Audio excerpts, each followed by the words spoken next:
Père, nous te disons grand merci, merci pour ta grâce, merci pour ton souffle que tu nous renouvelles ce matin. Nous te prions de nous instruire, moi en premier. Instruis-nous, Seigneur.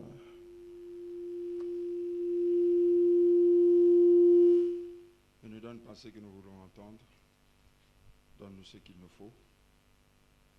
Au nom de Jésus-Christ, nous avons ainsi prié par le Saint-Esprit, nous disons Amen. Est-ce qu'on peut dire Amen bien? Gloire au Seigneur.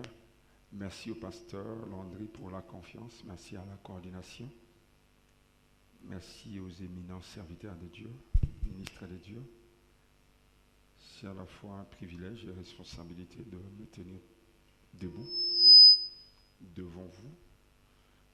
Je disais à un homme de Dieu, lorsque Jean-Baptiste était en train de prêcher, Jésus était dans la foule. Entre Jésus et Jean-Baptiste, c'est Jésus était plus grand. Le fait de me tenir devant vous ne veut pas dire que je suis plus que vous. Alléluia. Alors j'aimerais qu'on partage ce matin sur un thème, quelques leçons sur l'histoire de Uza. Je ne donnerai pas ce message aux fidèles, je ne donnerai pas ce message à l'église, à l'assemblée. Ce message est exclusivement destiné aux ministres de Dieu, aux serviteurs de Dieu, comme moi. Alors, ceux qui écrivent, je nous propose 5 textes bibliques. 5 textes bibliques. Le premier texte, en Samuel chapitre 6, versets 7 à 8. 1 Samuel chapitre 6, versets 7 à 8.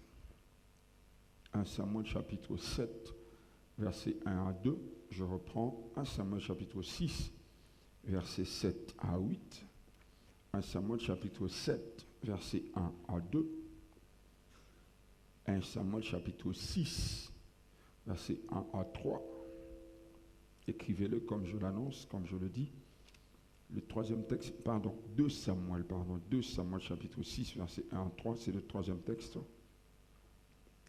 Le quatrième texte, 1 Chronique chapitre 13, versets 1 à 14. Et enfin, 1 Chronique chapitre 15, versets 26 à 28. Je reprends pour une dernière fois. 1 Samuel chapitre 6, versets 7 à 8. 1 Samuel chapitre 7, versets 1 à 2. 2 Samuel chapitre 6, versets 1 à 13. 1 Chronique chapitre 13, versets 1 à 14. Et enfin, 1 Chronique chapitre 15, versets 26 à 28. Je lis le premier texte, 1 Samuel chapitre 6, versets 6 à 7. Maintenant, faites un char tout neuf et prenez 2 vaches qui allaitent et qui n'est point portées de joug. Attelez les vaches au char et ramenez à la maison leurs petits qui sont derrière elles. Verset 8. Vous prendrez l'arche de l'Éternel et vous la mettrez sur le char. Vous placerez à côté d'elle dans un coffre les objets d'or pour que vous donniez à l'Éternel une offrande pour le péché. Puis, vous la renverrez, elle partira. En Samuel chapitre 7, verset 1 à 2, des gens de Kirjath-Jearim vinrent et firent monter l'arche de l'Éternel. Ils la conduisirent dans la maison d'Abinadab sur la colline et ils consacrèrent son fils Éléazar pour garder l'arche. Verset 2. Il s'était passé bien de temps depuis le jour où l'arche avait été déposée à Kirjath-Jearim. 20 années s'étaient écoulées. Alors toute la maison d'Israël poussa des gémissements vers l'Éternel. 2 Samuel chapitre 6, verset 1 à 3. David rassembla encore toutes les villes d'Israël au nombre de 30 000 hommes. Et David, avec tout le peuple qui était auprès de lui, s'est mis en marche depuis Baal-Juda pour faire monter de là l'arche de Dieu devant laquelle est invoqué le nom de l'Éternel des armées, qui réside entre les chérubins au-dessus de l'arche. Ils mirent sur un char neuf l'arche de Dieu et l'emportèrent de la maison d'Abinadab sur la colline. Uza et Ashjo, fils d'Abinadab, conduisent le char neuf. À la lumière du troisième texte que nous allons de lire, nous voyons que Abinadab avait 3 fils. Le premier s'appelle Éléazar, le deuxième s'appelle Uza, le troisième s'appelle Ashjo. Alors, 1 Chronique chapitre 13, versets 1 à 4, 1 à 14, je vais juste lire des parties clés et puis au fur et à mesure nous allons évoluer. Je reviendrai pour prendre le texte qu'il faut. David tint conseil avec le chef des milliers et des centaines, avec tous les princes. Et David dit à toute l'assemblée d'Israël, si vous le trouvez bon et si cela vient de l'Éternel, notre Dieu, envoyons de tous côtés vers nos frères qui restent dans toutes les contrées, Israël aussi vers les sacrificateurs de Lévi, dans les villes où sont leurs banlieues, afin qu'ils les réunissent à nous et ramenons auprès de nous l'arche de notre Dieu, car nous ne sommes pas occupés du temps de Saül. Donc l'assemblée décida de faire ainsi, car la chose parut convenable. Si c'est ta Bible, tu peux souligner, car la chose parut convenable, non à Dieu, mais au peuple. David assembla tout Israël depuis le Sichor d'Égypte jusqu'à l'entrée de Hamath pour faire venir de Kirjaïm l'arche de Dieu. Et David avec tout Israël monta à Bala de Kirjaïm, qui est à Juda, pour faire monter de là l'arche de Dieu, devant laquelle est invoqué le nom de l'Éternel qui réside entre les chérubins. Ils le mirent sur un char neuf, l'arche de Dieu. Ils emportèrent la maison d'Abinadab, Uza et Ashjo conduisaient l'arche. David et tout Israël dansaient devant Dieu de toute leur force, en chantant et en jouant de harpe et de luth, de tambourins, de cymbales et de trompettes. Lorsque furent arrivés à l'ère de Kidon, Uza étendit la main pour saisir l'arche, parce que les bœufs la faisaient pencher. La colère de l'Éternel s'enflamma entre Uza et l'Éternel le frappa parce qu'il avait étendu la main sur l'arche. Uza mourut là devant Dieu. David fut irrité de ce que l'Éternel avait frappé Uza d'un tel châtiment. Et ce Dieu a été appelé jusqu'à ce jour Pérez Uza. David eut peur de l'Éternel en ce jour-là. Et il dit, comment ferai-je entrer chez moi l'arche de Dieu? David ne retira pas l'arche chez lui. Dans la cité de David, il la fit conduire dans la maison d'Obed-Édom de Gath. L'arche de Dieu resta 3 mois dans la maison d'Obed-Édom. Dans sa maison, l'Éternel bénit la maison d'Obed-Édom, tout ce qui lui appartenait. Enfin, en Chronique chapitre 15, versets 26 à 28. Ce fut avec l'assistance de Dieu que les Lévites portèrent l'arche, l'alliance, et l'on sacrifia 7 taureaux et 7 béliers. David était revêtu d'un manteau de bisus. Il en était de même pour tous les Lévites qui portaient l'arche, les chantres et les Kénaniens, chefs de musique parmi les chantres. Et David avait sur lui un éphod de lin. Tout Israël fit monter l'arche de l'Éternel, l'arche d'alliance de l'Éternel avec des cris de joie et au son de clairons de trompette. Que Dieu bénisse sa parole. Quelques leçons sur l'histoire de Uza et de Ashjo. Je crois qu'en tant que prédicateur, nous connaissons cette histoire de Uza. Lorsque les Philistins prirent la décision de renvoyer l'arche, après avoir été frappés par les hémorroïdes, la Bible dit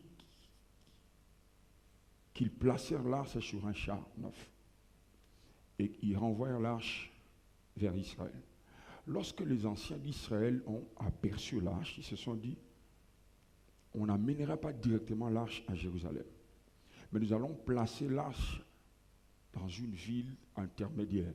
Cette ville s'appelait Kirjath-Jaïm. Et à l'unisson, ils se sont dit, nous allons choisir un homme qui verra sur l'arche.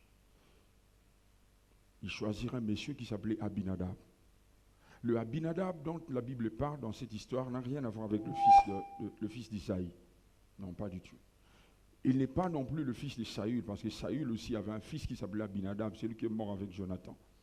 Le Abinadab dont la Bible parle, il est de la tribu de Benjamin. Et la Bible dit qu'il avait 3 fils, Éléazar, Uza et Ashjo. Pour la circonstance, les anciens de la ville oignirent spécialement. La Bible dit qu'ils consacrèrent son fils aîné Éléazar au service de l'arche. Et l'arche est restée plus de 20 ans dans la maison de ces messieurs. Et dans le deuxième texte, dans l'histoire de David, il est écrit que lorsque David eut l'initiative de ramener l'arche, il y a une information qui passe, qui nous dit qu'au temps de Saül, on n'a même pas fait attention à l'arche. ils ne se sont pas occupés de l'arche. Donc vous prenez le 20 années où l'arche est restée chez Abinadab, plus le règne de David. Donc nous sommes entre 40, le règne de Saül, nous sommes entre 40 et 45 ans. L'arche de Dieu comme ça est restée à l'extérieur de la ville sainte. Lorsque David prit l'initiative de ramener l'arche, la Bible dit qu'il prit l'arche chez Abinadab. Lorsque David décide de ramener l'arche, la Bible est muette sur la situation d'Abinadab. On ne nous dit pas s'il est toujours vivant, s'il est mort. Même Éléazar, c'est lui qui a été consacré au service de l'arche, on ne dit rien. Mais on nous parle de deux fils d'Abinadab, Uza et Achor. Vous êtes là? Uza et Achor. Et David copie la pédagogie de Philistin. David copie la manière de faire le Philistin. Lorsque le Philistin ramenait l'arche, renvoyait l'arche, la Bible dit qu'ils ont mis l'arche sur un char neuf. Alors David copie cette façon de faire. Il donne l'ordre qu'on place l'arche sur un char neuf. Il va loin. Il donne l'ordre aux deux fils d'Abinadab, Uza et Achor. Achor était devant et Uza était à droite, selon ce que la Bible nous dit. Et la Bible dit qu'arrivé quelque part, les bœufs faisaient pencher l'arche. Le deuxième fils d'Abinadab, voulant toucher l'arche pour empêcher que l'arche tombe, la Bible dit Dieu le frappe. Deux principales raisons pour lesquelles Dieu frappe Uza. La première raison pour laquelle Dieu frappe Uza, cela s'appelle l'habitude. Cher ministre de Dieu, éminent serviteur de Dieu, moi en premier, parce que quelques vérités que je vais partager avec nous, j'ai vécu cela. C'est que nous devons savoir que l'habitude tue le sacré. Si tu veux chasser Dieu dans ton ministère, dans ta marche de chaque jour, devienne traditionnelle, c'est foutu, il est parti. Si tu veux chasser Dieu dans ce que tu fais, devienne traditionnel. Dieu n'est pas dans la tradition. Vous avez les églises que nous appelons généralement églises traditionnelles. C'est parce que la liturgie dans ces églises, nous la connaissons. Nous savons comment ils commencent et nous savons comment ils vont finir. L'habitude. Pourquoi? Uza, lorsque l'arche est venue chez eux, je lui donne 10 ans peut-être, et l'arche est restée chez eux plus de 40 ans. Donc ce monsieur, ce jeune garçon, il a vécu avec l'arche, il n'a jamais vu l'arche de Dieu tuer quelqu'un, il n'a jamais vu Dieu parler par l'arche, il n'a jamais vu la Shekinah, la gloire de Dieu. Il partait à l'école, ça c'est moi qui parle, il partait à l'école, il revenait, il trouvait l'arche là. Quelquefois l'arche était devenue poussiéreuse, des fois lorsqu'il pleuvait, les eaux des pluies, parce que la technologie, l'architecture d'aujourd'hui n'était pas celle d'avant. Des fois il revenait à la maison, il trouvait un coffre là, poussiéreux, des fois il y avait des eaux. Alors ces jeunes garçons se disent, oh non, Dieu, ça fait 40 ans, je vis avec ça à la maison. Ça fait 40 ans, je vois ça. Bon, ça symbolise Dieu, ok, d'accord. L'habitude. Lorsque vous lisez dans les Actes des Apôtres, chapitre 16, versets 7 à 8, la Bible nous parle de Paul. Malheureusement, le grand Paul tombe dans le même piège. Paul vient de remporter ou alors faire des exploits dans deux villes d'Asie, dans deux villes, Lystre et Derbe. À Lystre, il a guéri un impotent. À Derbe, il a accompli le miracle malgré qu'il a été flagellé. On l'a lapidé. Mais il a accompli des exploits. Et dans cette chaleur-là, dans cet engouement-là, la Bible dit, Paul voulait partir en Asie. À 2 reprises, l'Esprit de Dieu l'a bloqué. Je dis, non, tu ne pars pas là-bas. Je veux nous prouver que Paul n'avait pas pris le temps de prier. Parce que s'il avait prié, Dieu allait le dire, va à Macédoine. La Bible dit, il a voulu partir par la Bithynie. Je vais expliquer cela un peu. Je crois que notre province est frontalière à l'Angola. Donc, c'est comme si l'apôtre Paul voulait partir en Angola par le Bas-Congo, la province, comment ça s'appelle, le Congo central. L'Esprit de Dieu dit non, on ne part pas. Alors l'apôtre Paul monte sur un avion, il arrive au Katanga. Il dit, je vais aller en Angola, mais pas le Katanga. L'Esprit de Dieu vient encore le bloquer là. Si vous êtes étudiant de la Bible en théologie, Regardez ces contrées-là, vous verrez exactement ça. Il a voulu partir en Asie par la Bithynie, le Saint-Esprit le bloque. Il change de frontière, il le bloque encore. Et la nuit, pendant qu'il priait, Dieu vient le voir en vision. Il lui montre un jeune garçon qui dit, viens nous voir en Macédoine. Le besoin des dieux, ce n'était pas en Asie. La volonté des dieux, ce n'était pas que Paul parte en Asie. Le même Saint-Esprit qui lui a appelé, le même Saint-Esprit qui lui a donné la mission. Église, écoutez, serviteur de Dieu, toute bonne idée n'est pas la volonté de Dieu. Toute bonne disposition n'est pas la volonté de Dieu. Les intentions de Uza sont bonnes. Il a des bonnes intentions. L'arche de Dieu, je ne vais pas laisser l'arche de Dieu tomber. L'arche de Dieu symbolise Dieu. Plein de gens sont en train de danser devant l'arche. Moi, je ne vais pas laisser l'arche de Dieu tomber. Hein? Il essaye de toucher pour que l'arche ne tombe pas. Dieu le frappe. Ce qui me choque, c'est que Dieu sacrifie l'arche. Dieu préfère que l'arche tombe, mais il tue quelqu'un. L'arche voulant tomber, Uza empêche que l'arche tombe. Dieu le frappe. Donc logiquement, l'arche était tombée. Logiquement, l'arche était tombée. Dieu préfère que le coffre tombe, mais quelqu'un meurt. Vous êtes là avec moi? L'habitude. On ne s'habitue pas avec Dieu. Vous êtes là avec moi? On ne s'habitue pas avec Dieu. La Bible dit que les bontés de l'Éternel ne sont pas épuisées. Et ses compassions ne sont pas à leur terme. Il les renouvelle chaque matin. Même les bontés d'hier ne sont pas celles d'aujourd'hui. Dieu n'est pas un Dieu de monotonie.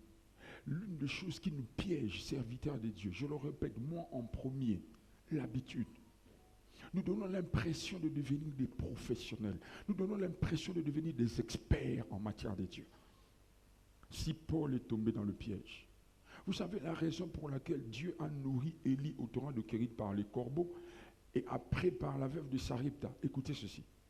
Parce que dans sa façon de travailler, Dieu ne voudra jamais, jamais que la foi des hommes, l'attention des hommes soit focalisée par les canaux, mais par lui, la source. Dieu ne voudra jamais, jamais. À plusieurs reprises, une fois j'étais en songe, j'ai vu quelqu'un me poser la question. Je sentis la présence de Dieu. Il dit, Flarin, qui est ton premier partenaire à l'église? Je donnais le nom d'une personne. Après, je donnais le nom d'une dame. Et c'était vrai. Il y avait deux principales personnes dans mon ministère à l'église qui étaient les partenaires, les principaux. Et Dieu me dit, ah bon? Ce sont eux tes partenaires? Les songes est parti, papa. J'ai tout fait pour aller là-dessus, pour que le songe continue. Ça ne va pas continuer. Il m'a laissé comme ça. J'ai tout fait. Je dis, non, Seigneur, je vais m'endormir à nouveau pour te donner la bonne réponse, que ce n'est pas eux, c'est toi et Catane. À plusieurs reprises, bien dans le Seigneur, les malheurs est arrivé par beaucoup de personnes à cause de nous. Parce que Dieu a constaté que notre foi, notre attention était focalisée sur les personnes. Au torrent de Kérit, il a nourri Élie par le corbeau, mais après, à Sarepta, il a nourri par une veuve. Lorsque vous emmenez à Jésus 5 aveugles, à l'un, il va imposer les mains, à l'autre, il va faire la boue, à un autre, il dira, va ta foi t'a sauvé, à un autre, il dira, va te laver au réservoir de Siloé. Vous êtes là avec moi? Dieu, dans la révélation, je vais en revenir en détail, parce qu'il ne voudra jamais, jamais que nous nous focalisons sur une formule. Non. Alléluia. L'église est née, église, écoutez-moi bien, l'église est née dans une chambre. Les compagnons du Seigneur n'ont pas loué un salon. Ils n'ont pas loué un local. Ils ont loué une chambre. Elle était haute. La chambre, c'est un lieu d'intimité. L'église est née dans un lieu d'intimité.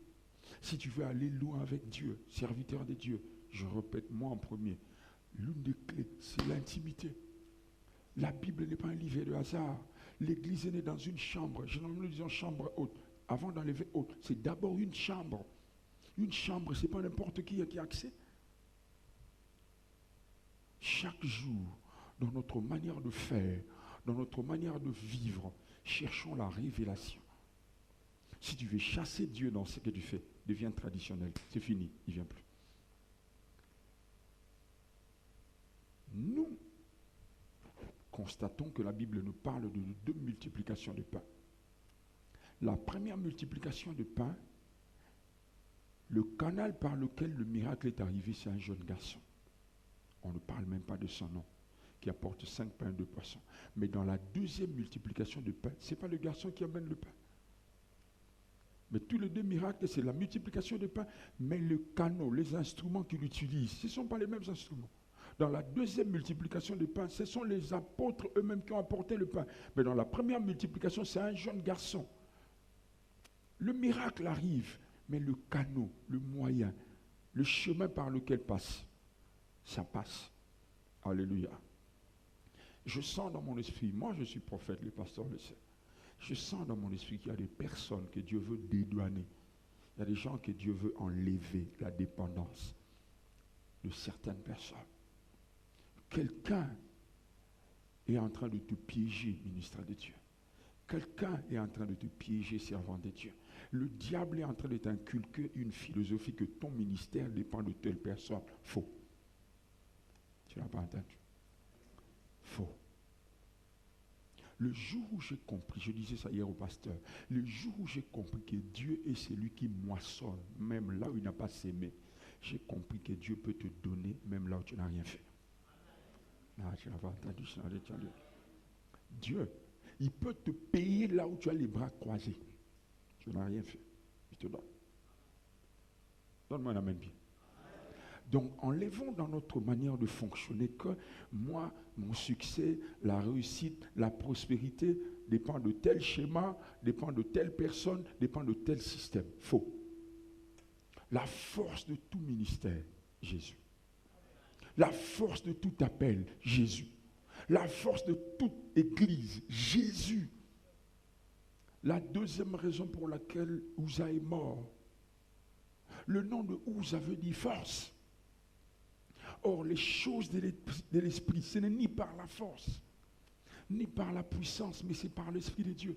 Le nom de Uza veut dire force. Donc, Uza est la catégorie des personnes qui font plus confiance à leurs compétences. Dans les choses de l'esprit, ce n'est pas d'abord les talents. Les talents viennent après, les compétences viennent après, les capacités viennent après, les diplômes viennent après. Dans les choses de l'esprit, c'est d'abord le cœur. Regardez ça. À chaque fois, Église, regardez, à chaque fois que l'on verse l'huile sur quelqu'un, sur sa tête, toi et moi, nous voyons que l'huile touche à la tête, mais la destination finale de l'huile, c'est le cœur. L'avenir de cette onction-là qu'on est en train de poser sur cette personne-là, c'est son cœur qui va orienter cette onction d'une manière ou d'une autre. C'est à partir de son cœur. Donc s'il a un mauvais cœur, s'il n'a pas un cœur préparé, s'il n'a pas un cœur bien façonné, vous verrez qu'avec l'onction venant de Dieu, c'est ainsi que nous constatons dans les communautés, dans les congrégations, dans les ministères, beaucoup de gens reçoivent l'huile, tu vois, 2, 3, 4 personnes prospèrent. Et les autres personnes n'ont-ils pas reçu l'huile? Certainement, ils ont reçu l'huile. Ils ont été oints comme nous. Comme toi. Mais pourquoi est-ce que nous avons l'impression comme s'ils ne prospèrent pas? Ce n'est pas qu'ils ne prospèrent pas. Donc, Uza est la catégorie des personnes qui font plus confiance à leurs compétences. L'église, écoutez bien ce que je dis. Si tu veux chercher un boulot à la BCDC, ici au coin, la condition, la première, c'est d'abord de répondre aux exigences de la BCDC. La BCDC enverra un profil. Nous avons besoin d'un licencié avec telle expérience, ainsi de suite. Si cela rencontre ton profil, ok, tu as embauché, ça veut dire que nous travaillons d'abord sur base des compétences et des capacités. Mais on ne sert pas d'abord sur base des compétences. On sert sur base du cœur. Dieu a dit, j'ai trouvé David. Ce n'est pas quelqu'un qui prophétise. J'ai trouvé David. Ce n'est pas quelqu'un que nous. Alors, regardez lorsque Dieu est en train de parler sur son choix, sur David, et lorsque les hommes sont en train de parler à Saül sur David, vous voyez? Lorsque Saül est possédé d'un esprit impur, il faut choisir quelqu'un pour, soulager Saül. On est en train de décrire les compétences de David. Ça, ce sont les hommes. Les hommes fonctionnent comme ça. Il y a un fils d'Isaïe, c'est un Béthélémite, il joue bien, il a ceci, c'est un guerrier. Ça, ce sont les hommes. Les hommes choisissent par rapport aux compétences. Mais lorsque Dieu veut choisir un roi, il dit, j'ai trouvé David. L'homme, c'est dans mon cœur. Point barre. Or, logiquement, s'il fallait que Dieu choisisse quelqu'un dans la maison d'Isaïe, c'est soit Eliab, soit Shama, soit Abinadab. Parce que ces trois hommes travaillaient chez Saül. C'était des soldats. Ils étaient là, ils avaient les compétences, ils avaient les capacités. Pas du tout. Bien-aimés dans le Seigneur, écoutez ceci. Les compétences sont très, très importantes à l'Église. Dans le service, très, très important. Les capacités, très, très important. Le don, important. Très important. Mais le cœur, plus important. Serviteur de Dieu, s'il faut choisir les gens à nos côtés, pas d'abord les compétences. Moi, un homme de Dieu peut venir chez nous, opérer des miracles et tout. Ça ne m'impressionne pas. Pas du tout. Pas ça. Pas d'abord ça. Vous savez, l'une des choses qui a prouvé que Moïse avait rencontré Dieu, c'est sa patience. Il a tué quelqu'un 40 ans plus tôt. Il n'était pas patient. Mais regardez combien de va-et-vient Moïse a fait chez Pharaon, chez Dieu. Dieu a transformé son cœur. Mais 40 ans plus tôt, il avait des compétences. Il a tué avec ses mains un Égyptien. Ouf, il a tué. Les compétences étaient là. Il fait commencer un ministère. Dieu dit, non, ce n'est pas le temps. Le cœur n'est pas prêt. Vous êtes là? Est-ce que nous sommes là? Église, est-ce que nous sommes là? Écoutez ça.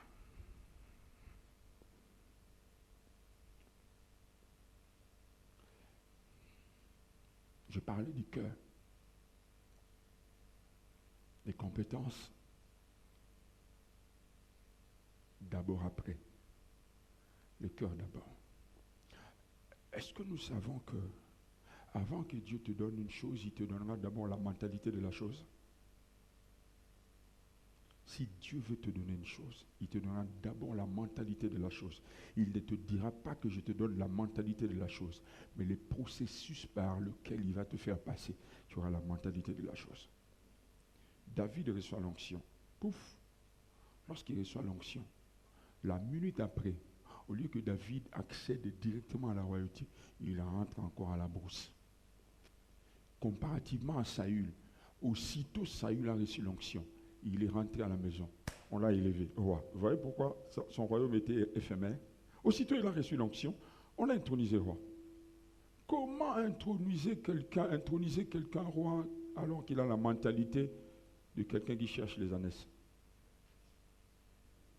Mais lorsque David reçoit l'onction, il rentre à la brousse. Pourquoi? Dieu ne peut pas le faire accéder à la royauté. Dans sa tête, il y a encore les cris des brebis. Alors qu'est-ce que Dieu fait? Dieu permet que Saül soit possédé d'un esprit impur. Et David vient se retrouver dans la maison de Saül pour voir comment le roi mange, comment le roi s'habille, comment on traite les cas, comment la royauté fonctionne. Il a l'onction, mais la mentalité, il ne l'a pas. Il doit venir dans la maison de Saül pour voir comment le roi s'habille en tant que berger. Il ne sait pas comment le roi s'habille. Comment on juge des cas. Ainsi de suite. C'est ce que Dieu fait. Ainsi, bien maintenant de Seigneur. Ça, c'est une parenthèse que je fais. Il y a un temps entre l'onction et la position. Tu constateras que tu peux recevoir l'onction aujourd'hui, mais la position ne change pas. Parce que lorsque David a reçu l'onction, Saül a continué à être roi. Mais entre le temps où tu reçois l'onction et la position, il y a un travail que Dieu fait. Vous êtes là avec moi? Il y a un travail que Dieu fait. Les buts, préparer nos cœurs. Uzzah n'a pas été préparé à ça. Tu veux soutenir l'arche, mais tu n'es pas Lévi. Tu accepteras de faire ça gratuitement parce que les Lévis n'ont ni part ni lot. Leur salaire, c'est Dieu. Uzzah. Toi, tu accepteras ça? Uza est fils d'Abinadab de la tribu de Benjamin. Ceux de la tribu de Benjamin, qu'est-ce qui a été dit? Ils sont des habiles chasseurs. Toi, tu as été appelé à faire la chasse. Tu accepteras de transporter l'arche de travail au tabernacle gratuitement. Il n'est pas préparé à ça. Ce n'est pas son appel. Il peut le faire pour un temps. Pouf, Dieu le tue. Il meurt. J'étais encore à l'introduction. Alors maintenant, le problème commence avec David. Dans toute cette histoire, la faute incombe à David. C'est lui qui crée cette crise. La mort est venue à cause de lui. David. Lorsque Uza meurt, la Bible dit, David eut peur. Ah, David, tu as tellement fait des exploits avec Dieu, tu as tellement fait des choses avec Dieu que la peur est partie. La peur est partie. Des fois, c'est ça. Hein? Lorsque Dieu nous utilise, nous faisons des exploits avec Dieu, nous allons de gloire en gloire, nous oublions que Dieu, c'est un Dieu de principe. Nous oublions qu'il est le feu devant. La Bible dit David eut peur. Donc David, avant, il n'avait pas peur. Comment copier la manière de faire le Philistin? Dieu avait dit que l'arche devait être portée par des sacrificateurs, David. Comment est-ce que tu permets à ce que l'arche soit portée par des vulgaires humains comme ça? Pourquoi, David? Qu'est-ce qui se passe? Lisez le texte, vous verrez que lorsque l'arche était en train de partir, les Lévites et les sacrificateurs au chômage, ils sont en train de suivre l'arche derrière. Ils ne font rien du tout. David, en tant que roi, il se croit. Vous savez, des fois, lorsque nous recevons l'onction, nous croyons que nous sommes des vice-dieux.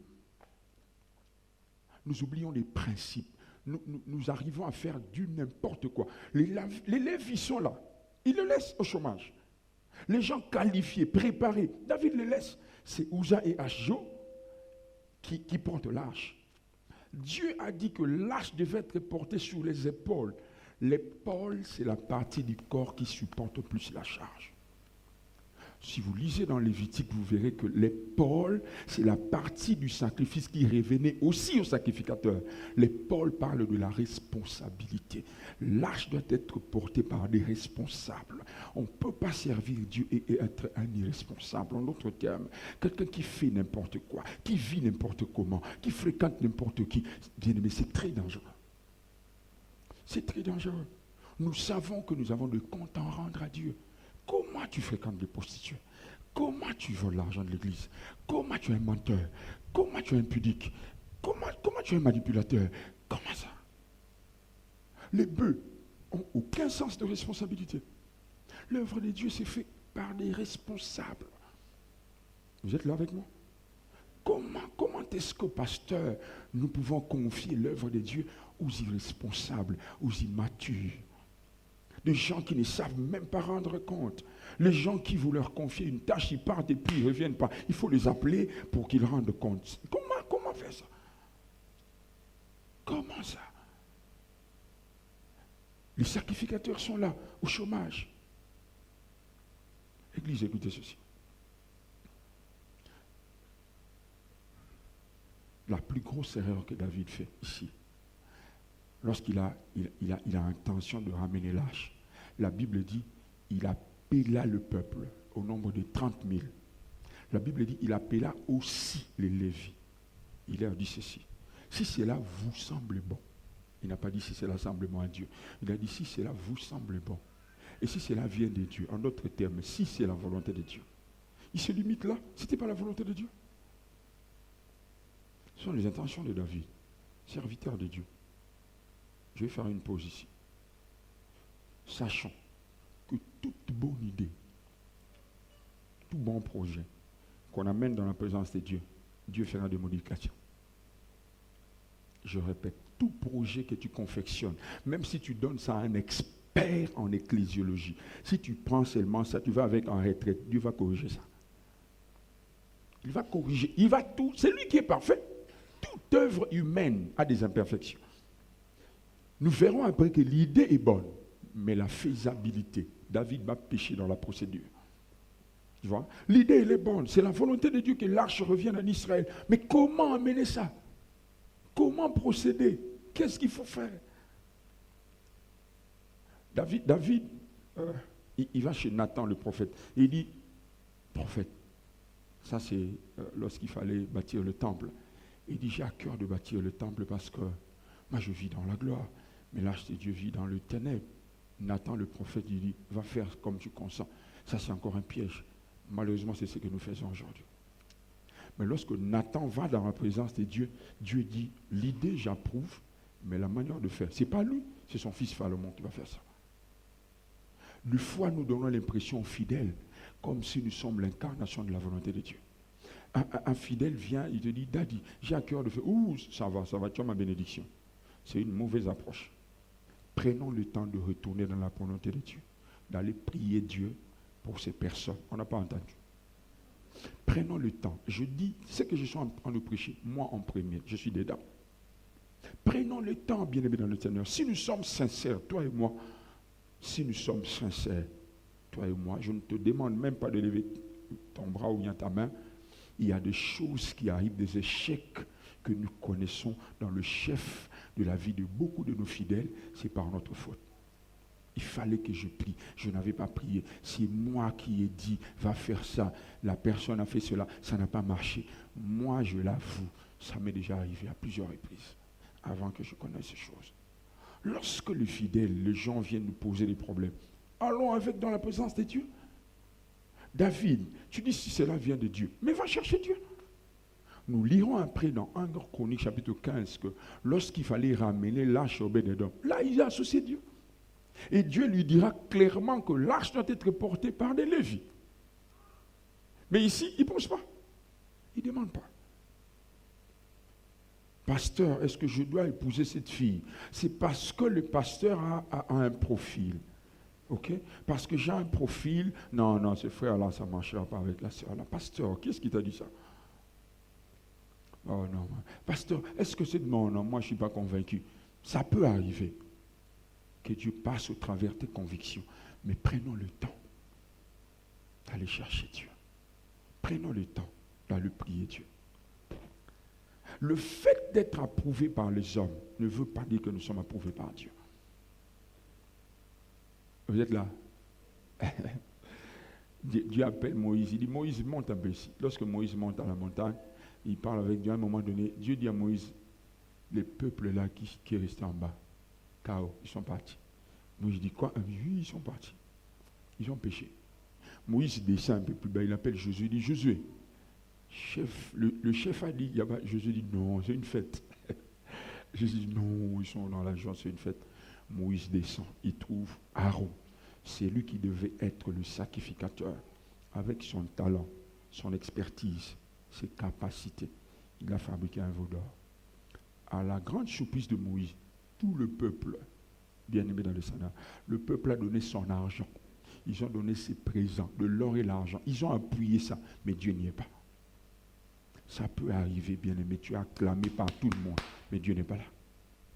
Le fait de voir même un homme de Dieu être acclamé dans la ville, ça ne veut pas dire que Dieu est avec lui. Le fait de voir un homme de Dieu être utilisé puissamment par Dieu, que je veux dire, être puissamment utilisé ou bien opéré dans le don, dans les manifestations, ça ne veut pas dire qu'il a une bonne communion avec Dieu. Aaron est acclamé sur terre. Tout le monde l'acclame parce qu'il y a un veau d'or. Mais au ciel, Dieu n'est pas d'accord. Dieu est contre lui. Nous sommes là avec nous? Est-ce que nous sommes là? David, mais qu'est-ce que tu es en train de faire? Qu'est-ce que tu es en train de faire? Tu es l'homme selon le cœur de Dieu. Mais les choses de Dieu fonctionnent avec une philosophie. Ça fonctionne avec une manière de faire. David, il laisse des sacrificateurs. Qu'est-ce qui arrive? Uza meurt. Uza est parti. Vous savez, ce qui me choque dans cette histoire, c'est que lorsque Uza meurt, il n'y a même pas un deuil. Pasteur, je vais vous donner un devoir. Bon, remettez si vous voulez. Je vais remettre au pasteur. Qui a ramené l'arche sur Obed-Édom? Les sacrificateurs, les bœufs. Parce que l'arche a tué quelqu'un. Qui va toucher ça? David lui-même, les rois. Pour des esclaves. Qui va toucher ça? Alors David dit, si je ramène l'arche chez Abner, s'il meurt, Il y aura deuil national. Si je ramène l'arche chez Joab, non, je vais ramener l'arche chez quelqu'un de moins important. Même s'il meurt, il n'y aura pas d'impact dans la vie. L'arche va chez Obed-Edom. Obed veut dire serviteur. Vous êtes là? Obed veut dire serviteur. Église, écoutez bien 3 choses. Premièrement, Obed-Edom n'a jamais été prévenu qu'il va recevoir l'arche. On ne l'a jamais prévenu que l'arche va venir. Obed-Edom n'a jamais été préparé à recevoir l'arche. Dans 1 Chronique, oui, chapitre 15, je crois, verset 36, la Bible dit Obed-Edom était portier. Portier, protocole. Il était chantre, mais il était portier. Ayembaka, l'arche, ce n'est pas son travail. Lui, c'est le protocole lorsque les gens viennent. Et troisièmement, Obed-Edom n'a jamais reçu une prophétie. Il va recevoir l'arche, que sa maison sera visitée. Mais c'est ce que j'aime. Obed-Edom est la catégorie de personnes qui servent Dieu même sans prophétie. Ah, vous n'êtes pas là. Qui servent Dieu. Je suis là en train de motiver quelqu'un. Sers Dieu. Il n'y a rien qui paye plus que Dieu. Je ne parle pas en termes d'argent. Enlève sa tête. Je ne parle pas d'abord en termes d'argent. L'argent a une part. Mais je parle, aucun travail sur cette terre enlève la malédiction. Mais la Bible dit, vous servirez l'Éternel votre Dieu, il éloignera la malédiction. Vous êtes là? Aucun travail sur cette terre ne protège plus que l'œuvre de Dieu. On ne l'a jamais prévenu. Obed-Edom, chez lui à la maison, est en train de voir, je crois, une foule de gens en train de venir. Là, il est déjà au courant que l'arche a tué quelqu'un. Et c'est fini, c'est foutu. On arrive chez lui, David n'est pas là. Il dit, allez, l'arche reste ici. Il est la catégorie des personnes qui servent Dieu, qui ont sacrifié leur destinée pour Dieu. Église, est-ce que vous savez que servir Dieu, c'est un privilège? C'est un privilège. Les dieux de la Bible, le roi des rois, les seigneurs des seigneurs. Une vérité que j'ai compris, la raison pour laquelle l'œuvre de Dieu réussit toujours sur la terre, parce qu'il est toujours présent. Il est toujours là où il y a son boulot. Alors bien aimé dans le Seigneur, imagine qu'il te dit, ok, je suis là présent, mais c'est toi qui vas utiliser, que je vais utiliser. C'est un privilège. Obed-Edom était très fier d'être portier. Il était très fier d'être chantre. Mais Dieu l'a visité en 3 mois, bien aimé dans le Seigneur, toute sa maison. Visité. Bien aimé dans le Seigneur, servons Dieu. Je dis servons Dieu. Je dis bien servons Dieu. Écoutez ceci. Papa l'a dit. Lorsque nous sommes allés, à chaque fois que je viens ici, on va au restaurant. Avant qu'on nous serve, qu'est-ce qui se passe? Nous prenons le menu, nous appelons le serviteur, nous passons la commande, et puis il vient nous servir selon notre goût. C'est cela servir. On ne peut pas servir sans recevoir la commande. Pour servir, il faut d'abord écouter le besoin d'un maître. Lorsque nous sommes bien servis, pasteur, dans un restaurant, nous mangeons bien. Ce que nous payons s'appelle quoi? L'addition, non? Mais au-delà de l'addition, si quelqu'un mange bien, il peut vous donner un pourboire. Et vous allez vous rendre compte qu'à la fin du mois, le pourboire peut dépasser le salaire. Si Dieu te demande la louange, tu le sers bien, il mange bien, tu auras un pourboire. C'est pourquoi dans le service, il n'y a pas de salaire, il y a la récompense. La récompense est supérieure au salaire. Oh, quelqu'un n'a pas entendu. Dieu me dit de fortifier quelqu'un ce matin. Je sens qu'il y a des gens qui semblent passer par des moments de confusion. Seigneur, c'était réellement ton appel? Oui, c'est lui qui t'a appelé.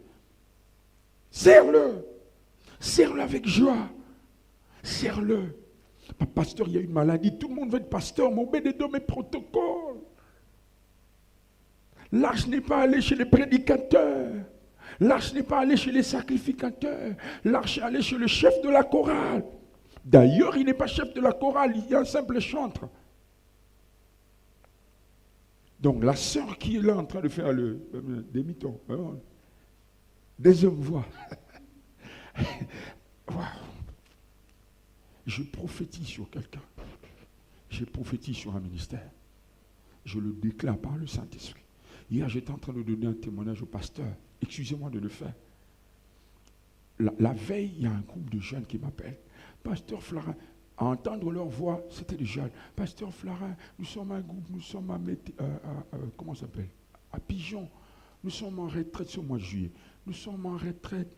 Nous avons vu votre numéro sur votre page. Mais pasteur, on a peur. J'ai dit, peur de quoi? Pasteur, est-ce que tu veux venir nous bénir? On n'a rien à vous donner. Mais, bien aimé dans le Seigneur, je suis resté comme ça. Wow. La nuit, je sentais dans mon esprit que je devais partir. Je prie du Seigneur que je parte. Alors je rappelle, c'était vers 22h. Il dit, pasteur, je dis, chez vous, c'est où exactement?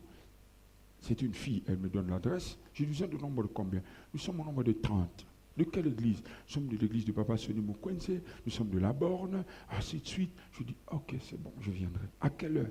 Pasteur, nous préférons la session du matin. Ça commence à quelle heure? À 7h. Moi, j'habite Libété. 7h. Embouteillage sur des moutons. Ok. Je prends mon chauffeur, on monte. J'arrive là. C'est des jeunes de 20 ans, 21 ans, 23, 24 ans. Je parle avec eux. J'avais à cœur de ne pas prêcher systématiquement. Je parle avec mon cœur. Je parle à la fin, ils me remettent 35 000 francs. Déjà, les carburants que j'avais mis, j'ai reçu avec joie. Je dis gloire à Dieu, merci Seigneur. Je démarre mon véhicule. Le chauffeur démarre le véhicule. Même pas 5 minutes. Mon téléphone sonne. Pasteur Florin? Je dis oui. À quel journal? Elle me donne le nom.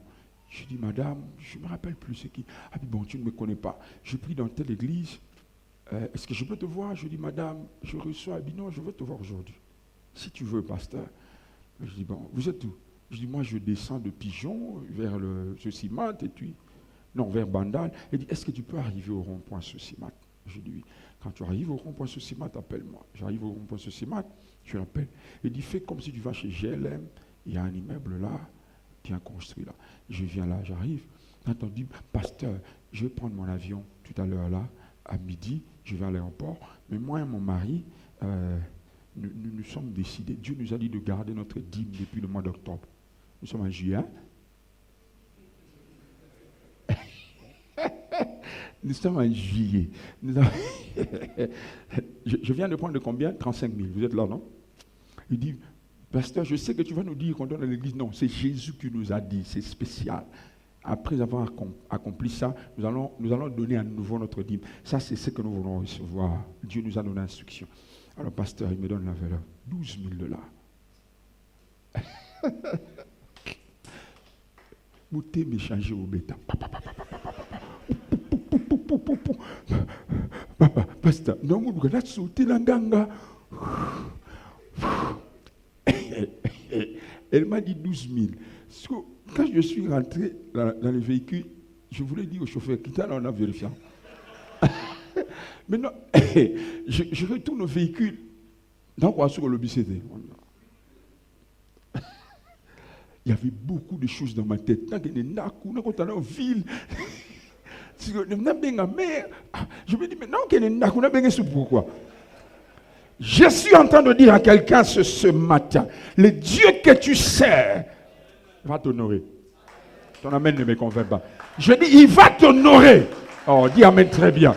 Je dis, il va t'honorer. Dieu, le Dieu que nous servons, sert le bien. Obédédom, pasteur, on n'a jamais reçu de prophéties. Bien aimé, si Dieu t'a parlé de cette année, gloire à Dieu. Même s'il ne t'a rien dit, fais le bien. S'il y a des humains qui payent bien leurs serviteurs, à combien plus forte raison les dieux de la Bible? Les dieux de la Bible. Quelqu'un sera honoré, je le sens. Il y a quelqu'un présent en ces lieux. Dieu va l'honorer. Je parle à un ministre de Dieu. Je parle à un serviteur de Dieu. Je m'adresse spécialement à quelqu'un qui travaille quelque part, mais qui est aussi dans le ministère. À toi, je m'adresse. Dieu veut t'honorer. Pourquoi vous ne dites pas mais?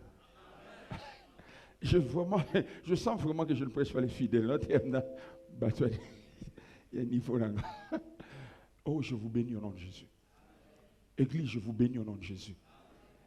Alors, je vais clôturer, on va prier pendant quelques minutes. La Bible dit, lorsque David constate que la maison d'Obed-Édom est visitée, il arrive sur Obed-Édom, il fait le constat. Je vais paraphraser.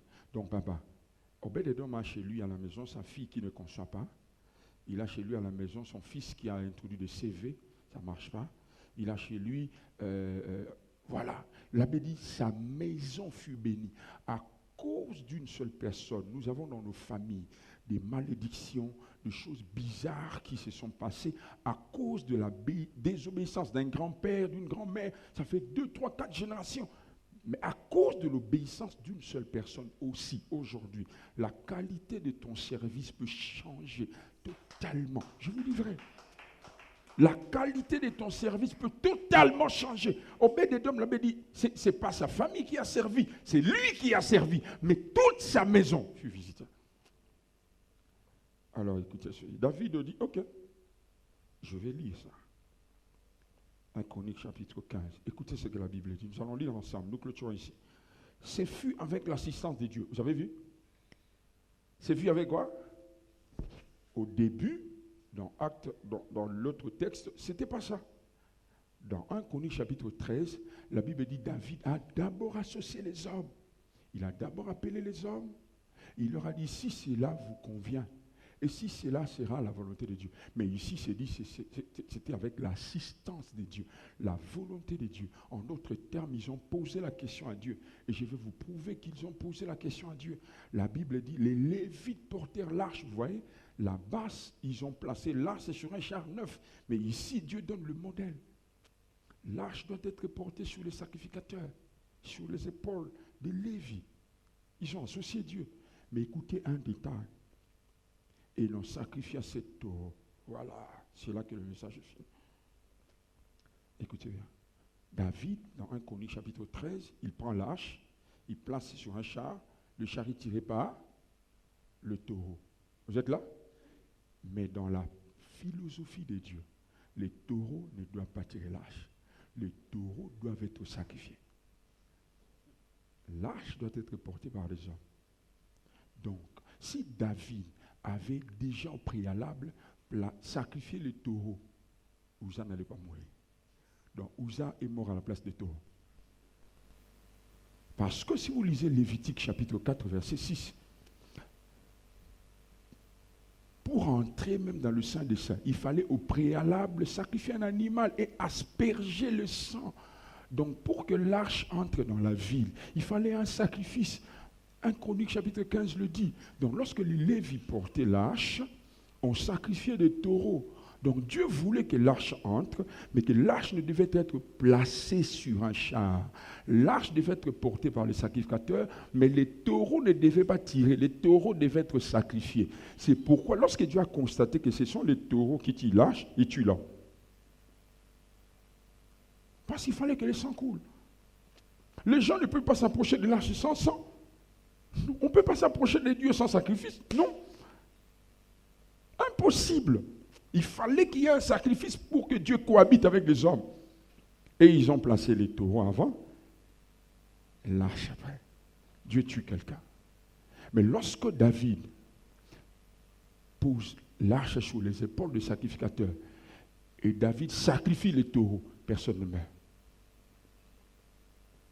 Les modèles de Dieu fonctionnent comme ça. Nos intentions peuvent être bonnes, mais nous péchons dans la procédure. Nous péchons dans la faisabilité. Nous péchons dans la manière de faire. Est-ce que quelqu'un est là avec nous? Pasteur, est-ce que j'ai le temps, un peu de temps pour prier avec nous? Ok. Est-ce que nous sommes là avec nous? L'église, est-ce que nous sommes là? Je vais prier avec nous pendant 2 minutes, 5 minutes peut-être. Je sens que Dieu veut nous raviver. Je sens que Dieu veut nous restaurer. Alléluia. Je sens que Dieu veut nous réanimer. Je sens qu'il y a de ceux-là que Dieu veut booster la foi. Il y a de ceux-là que Dieu veut rafraîchir. Pasteur Landrigé a appris qu'à chaque fois que Dieu veut te faire passer à une autre dimension, il fait 2 choses. il te donne de nouvelles instructions et puis il te donne une nouvelle onction. Dieu ne t'emmènera jamais à une nouvelle dimension avec une vieille onction. Chaque nouvelle dimension demande de nouvelles instructions et une onction fraîche. Je vais prier avec nous. Nous avons besoin de ça. Nous avons reçu quelques instructions. Nous allons prier que Dieu nous donne de l'huile. Alléluia. Est-ce qu'on peut prier? Alors je nous prie, ministre, est-ce qu'on peut acclamer le Seigneur? Est-ce qu'on peut acclamer le Seigneur? Est-ce qu'on peut se mettre debout pendant quelques minutes? Non, continuons à acclamer le Seigneur. Nous sommes en train de lui donner gloire. La gloire de Dieu ne descend que là où il y a le modèle de Dieu. Le modèle de Dieu, c'est qu'on l'acclame. Ça fonctionne comme ça.